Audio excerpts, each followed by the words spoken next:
होलिया में लेके आइल बाटे एगो पीला, हमारा ई चोलिया के सियन करे ढीला। होलिया में लेके आइल बाटे एगो पीला, हमारा ई चोलिया के सियन करे ढीला। रोजे राती खानी तो बुरा हाल करेला, चाटी चाटी जो बना के लाल करेला।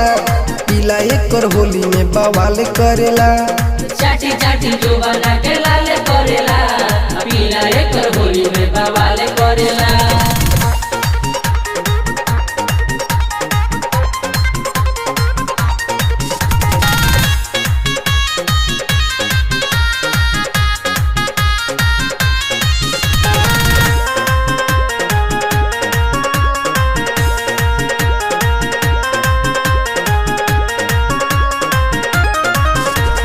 चढ़ते ई होलिया में पोसले बा पीला, हमारा ई जो बना के खइले बा ढीला।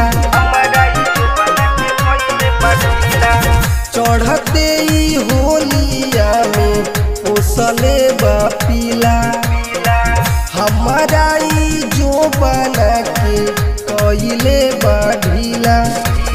राती खानी तो बुरा हाल करेला, चाटी चाटी जो बना के लाल करेला। पीला एकर होली में बवाल करेला, चाटी चाटी जो बना के लाल करेला। पीला एकर होली में बवाल करेला। होली है पीला एकर होली में बवाल करेला, होली है पीला एकर होली में बवाल करेला।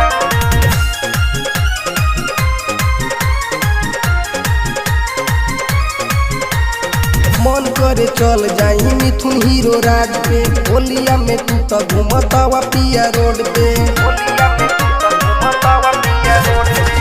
मन करे चल जाई मिथुन हीरो राज पे, पी के घूमतावा पिया होलियो में रोड पे। गाड़ी बिचवे में किला बुरा हाल करेला, चाटी चाटी जो बना के लाल करेला। पीला एकर होली में बवाल करेला, चाटी चाटी जो बना के लाल करेला। पीला एकर होली में बवाल करेला। होलिया में लेके आइल बाटे एगो पीला, हमारा ई चोलिया के सियन करे ढीला। होलिया में लेके आइल बाटे एगो पीला, हमारा ई चोलिया के सियन करे ढीला।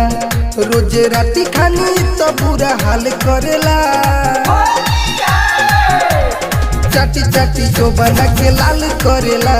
पीला एकर होली में बवाल करेला, चाटी चाटी जो बना के लाल करेला। पीला एकर होली में बवाल करेला।